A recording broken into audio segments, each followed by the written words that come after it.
And so it is our belief as Muslims, and many historians also take this concept, this belief, that when you look at the religions from the beginning of time, we have to recognize that there was a constant struggle going on between those who believed in one God and those who believed in many gods. This struggle has always existed with human life. We find it more intense at different points in time. But what is important for us to understand is that in America today, we are sort of a hodgepodge, melted down mixture of hundreds of cultures. And we call it American, or we call it Canadian. But nobody is really sure what it actually means. And now that we're going into the 21st century, it is important for us to be able to separate the different elements within that culture and to recognize the roles that these elements play. In this struggle that went on from the early days of human life, there were people who put their worship in the natural world. And so those natural objects that were around them, that appeared to be the strongest objects, they would worship through those objects. So in other words, if people living in desert areas, in many of these areas you find a huge rock or a huge tree. And so many people would worship the tree or the rock, or they felt they would worship the cosmic forces through that tree or through that rock. In some countries that had large rivers, such as those who lived around the Nile, in the Nile Valley, or in the Niger River, or the Congo River, or the Amazon, those who lived around these powerful forces of water, we find that religion was developed around the river. And in many cases, people would worship manifestations of the river, even some of the animals from the river itself, hoping to appease the power and the forces in the river itself. Probably the most common form of worship in the ancient world was the worship of the sun. And that is for obvious reasons. The sun is obviously the largest of all of creation. And that when the sun comes out, the power of the sun, it gives light after darkness. It gives heat in the cold weather. It brings forth the life from plants. And so the sun itself, in a sense, is a life-giving form. And so those who are trying to figure out what is the source of our life, what is the source of the living beings around us, focused on the sun as the main object and developed within their religions a concept based upon the sun. And so we find this concept in all parts of the world. Contrary to some of the beliefs of people, it was even very strong in Europe. I mean, up until now, we still have during our week, at the end of our week, we have Saturday, and then we have Sunday, which is the day of the sun. And this is a concept that they used to have. And what is important for us to understand, especially when we're dealing with young people who tend to be caught up just in images coming at them, that the images within many of the holidays that we have got a number of streams. And especially you could say two main streams that are coming in. There is a stream of monotheism, and there is a stream of polytheism, of those who worship many gods and those especially who focused on the sun god. In the winter season, around December 25th, the people celebrated the winter solstice.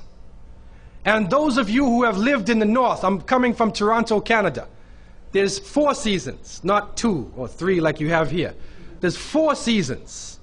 And these 4 seasons in Canada are very distinct seasons, although El Nino and La Nina are changing that also. But they're very distinct seasons. And so within these seasons, there are certain high points or low points. And the solstice time is the time when the essence of the season comes about. And so the winter solstice would come about somewhere between December, from December 21st and it goes all the way to around January 6th or so. And so the people of the north would celebrate different holidays, have different occasions based upon the winter solstice. Put yourself in the northern countries. I went to Norway and spent some time with the Muslims in Oslo. May Allah subhanahu wa ta'ala help them. They're really far up north. And also I had the chance to go to Alaska, and there's Muslims in Alaska. Now when we were there in the summertime, and it was time for Salat al-Maghrib, and we looked outside and the sun was still out. Somebody looked at his watch and he said, well, that's sunset and it's time to make Maghrib. So we made Salat al-Maghrib that is normally made with the sunset according to the watch, and the sun was out. The time for Isha, they looked at their watch again. It's supposed to be darkness of night according to the fiqh. They looked at their watch and they said, it's time for Isha. We made Isha and the sun was out. Around 1 o'clock at night, I looked at my watch and realized it's time to go to bed, but the sun was out. And so in those parts of the world, you are in a situation where, for the Muslims, you make taqdeer. And the fuqaha have told us that you can use the closest reasonable city for your base, or you can use Mecca al-Mukarramah. And some different fuqaha have used different positions. Where I was, they used Seattle, Washington as the base of their time where they were in Alaska. What is important though is that in the winter time there is a period where there is no light. You are literally in darkness 24 hours of the day. And this stretches for a period of time. Now could you imagine if you're living in Alaska or living in Canada or living in Norway and you don't have central heating and the cold is outside, it's darkness around you, people are dying from disease, it's a terrible time, and every family would probably lose somebody, or they would know of somebody dying from the cold and disease during that season. This is the winter solstice. And so when the sun starts to come out, the people now are looking at the sun as a life-giving force. And so during that time, a number of ceremonies were held in northern countries. In the far north was the Feast of the 12 Nights, which stretched from December 25th to January 6th. Also in ancient Greece, there was the Bacchanalia, which was held for their god Bacchus, the god of wine and sport and play. The Romans had the Saturnalia for their god Saturn, their main sun god Saturn. And so you find during these times that the people held ceremonies in the north. They would burn bonfires. The light was important, the fire, because the fire represents the light, the life-giving force for those who worship nature. Also in the north, they recognized that there was one tree that despite the cold would still remain alive. The evergreen tree, the fir tree. And so in some cases they would take this fir tree, believing that there was powers of life within the tree, and they would put it in their homes, set it there and put a light on the top of it, or burn them in the front, or they would make mistletoes and put them over their doorways, a type of what we would call ta'weez or tamima. It is an amulet, and they would hang the amulet over their doors, hang the amulets in their home, hoping that this fir tree, that this so-called life-giving force would protect them from the danger of the winter. And so their ceremonies developed around this, and this went on for hundreds of years. We also find in the ancient northern countries, we find the Druids, and the Druids of the north, and they carried out special ceremonies surrounding the mistletoe and surrounding the fir tree and the beliefs, and they would meet within circular areas, and they had a secretive cult that spread throughout the far northern countries. One of the interesting individuals, and you can look this up if you can find it in the dictionaries or encyclopedias, is a man called Mithra or Mithras. This is a very mysterious character. And when you look at history, you find that this individual called Mithra was born on December 25th. His day of the week was the 7th day of the week, that we still call Sunday. He was supposed to be the son of the sun god himself, and they had a special sacrament made up of bread and wine, and they would make this drink during this time, and supposedly he died for the sins of the people. Sounds familiar, doesn't it? But when you try to find Mithra or Mithras in the encyclopedias, they, through state intervention, erased the name. Why is this? That is because after the time of Jesus, Isa alayhi salam, when his followers, when the message began to spread, and they went north, and you'll see within historical writings that Barnabas, one of his disciples, met a man named Saul or Paul, who later called himself Paul. Paul said he saw Jesus on the Damascus road, and he went to the disciples, but the disciples turned against Paul. Only Barnabas stayed with him. But when Paul and Barnabas went into Greece, Barnabas left him. Now, what is the reason why they all left him? What are the concepts coming through Paul? Many people say, well, they left him because he was Saul before, and he used to torture the early followers of Isa alayhi salam. But also you can see, and if you look at present-day Christianity, that most of the concepts of the Trinity, of the blood sacrifice, the original sin, and most of the concepts which relate to more than one God are coming through Paul. The preachers are quoting Paul sometime more than Jesus during their sermons. And so Barnabas left Paul. And somewhere in the early days, in Rome or Greece, somewhere in that area, those missionaries who were teaching the teachings of Jesus, Isa alayhi salam, met with this force coming from the north.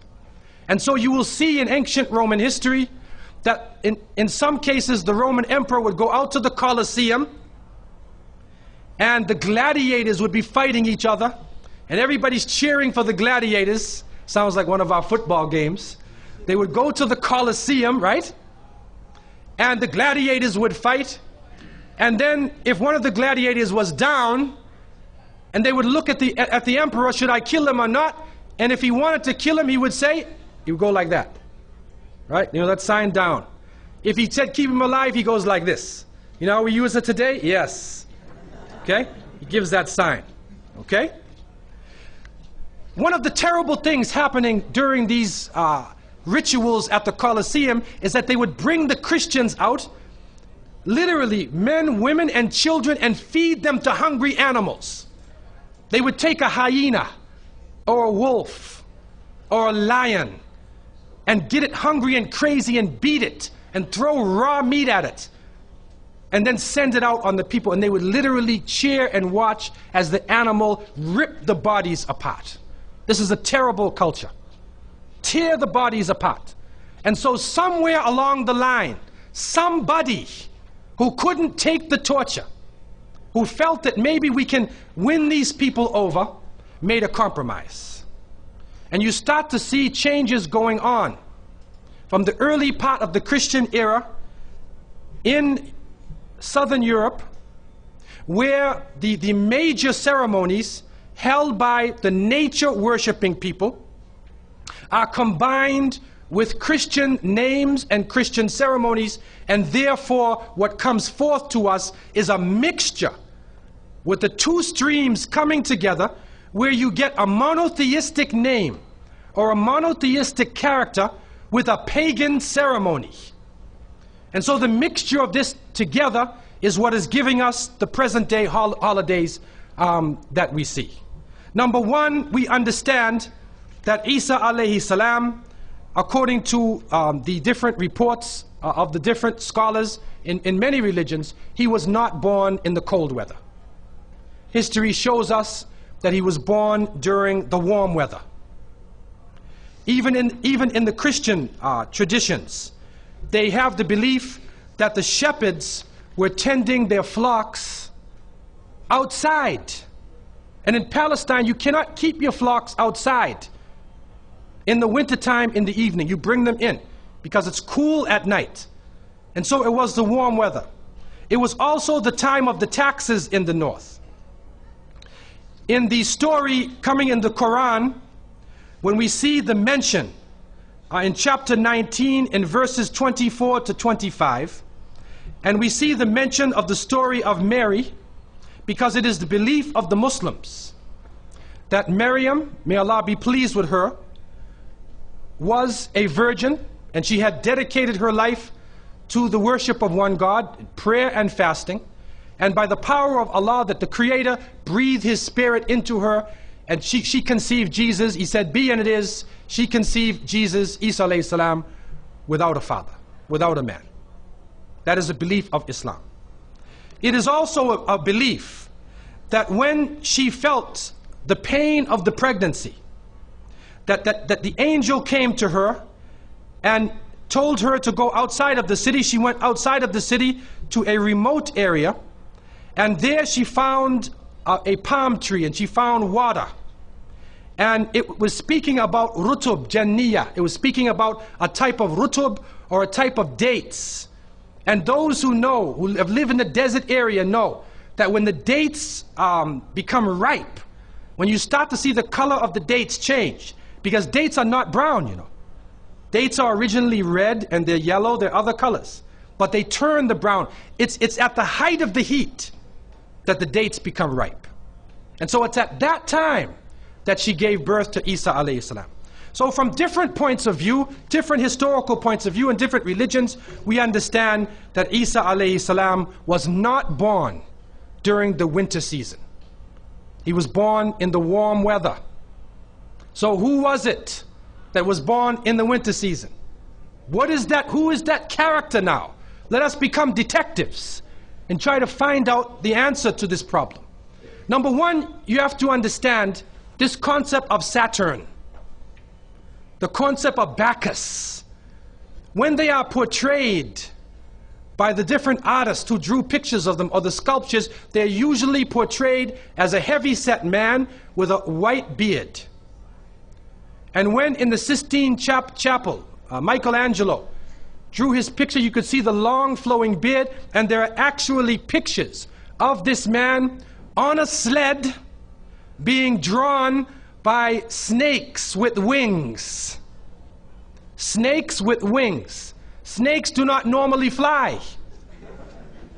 But in this case, the snakes have wings, and the heavy-set man is on his sled, being drawn by these flying animals. Sound familiar to you now, doesn't it? He's being drawn by the flying animals. He's performing miracles.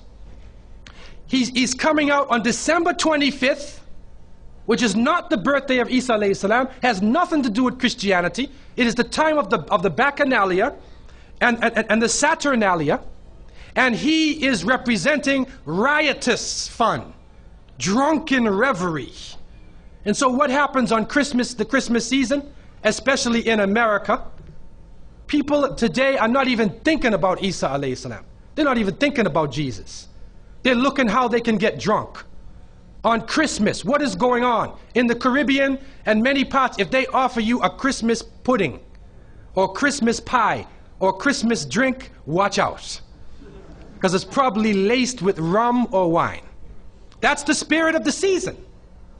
Now this riotous occasion that was going on went so far that the Christian church banned it.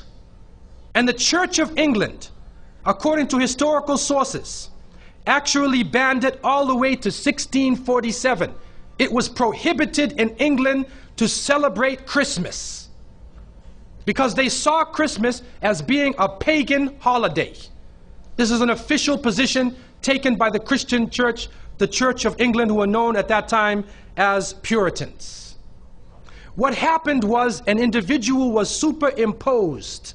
A name was superimposed. We hear about the name of Saint Nicholas. Saint Nicholas. Now, according to some historical reports, Saint Nicholas was a Christian bishop who lived in the 4th century in Asia Minor, which is now known as Turkey. He was a very thin man, very austere. He used to spend his time in prayer and fasting, and he loved children, and he spent his time dealing with children. And because of this, now his name, some believe, was imposed upon that day, and Saint Nicholas or Saint Nick comes into that position as being the main man of the day. There's another concept which is even deeper than that, and that is that Saint Nicholas himself is actually coming from the ancient writings of Beowulf. And in these writings, which are done in the Scandinavian region, we find the name Nick or Nickel or Nicker. He was known as a demon, the demon of the north. He was known as the evil spirit of the north, the name of Odin, the evil principle. And so in Germany and in many of the northern countries, the people actually looked upon this so-called Saint Nick as being an evil force, and they would tell their children in the wintertime, don't go outside, because if you do, Nicholas will come along, Nickel will come along, he'll capture you, put you in his bag, and take you away. And so they used it as a negative concept. In Isaiah, in what is left of the Bible, in chapter 4, in 14:13, the devil is known as the prince of darkness, and it is an understanding that his throne, the seat of his power, is in the north. Somewhere in the north is the seat of power of this evil. And so the Germans also, when they depicted this Nicholas, or this Pelsnickel, as they would say, Pelsnickel in German, it means a furry devil. When they depicted him, they depicted him as a man with red fur.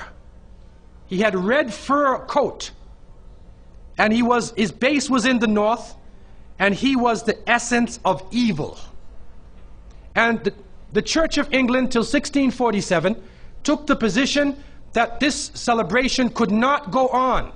So what we are actually seeing is that the Christmas occasion was actually the time of evil. It was the time of the belief in the Saturnalia and the Bacchanalia. And because of this, they shifted the occasion to New Year's Eve. They shifted all of their feelings and their merriment and their evil to New Year's Eve. Now, before we go to that, looking back at Christmas, what is happening now in Christmas season? I don't know what goes on in Miami, but in the northern cities, on Christmas occasion, they put lights around and Santa Claus parades. Do you have a Santa Claus parade here? They have Santa Claus parades, and St. Nicholas is outside, and he's in the streets, and everybody's talking about St. Nicholas, and the poor children are taught that St. Nicholas is going to come down your chimney. Most people don't have chimneys in Miami anyway, but a 350-pound man is going to come down your chimney and bring you presents and keep his clothes white and red, and go to all of the homes in the area and put presents in your stockings and put presents under your tree, and then fly back out into space. And the poor father who sweat and toiled all year to get you the presents gets no credit for the present given to the child. Saint Nicholas comes down the chimney, gives you this present, flies off into the night. And many of us were raised thinking, believing in this. Some of us would sneak into the night and look and see our father putting the present under the tree. We knew what he was doing anyway. But you went along with it, and the people say, well, you know, it's Christmas. Don't you like to have fun? You want to stop the children from having fun? What kind of people are you? But what are you teaching the children?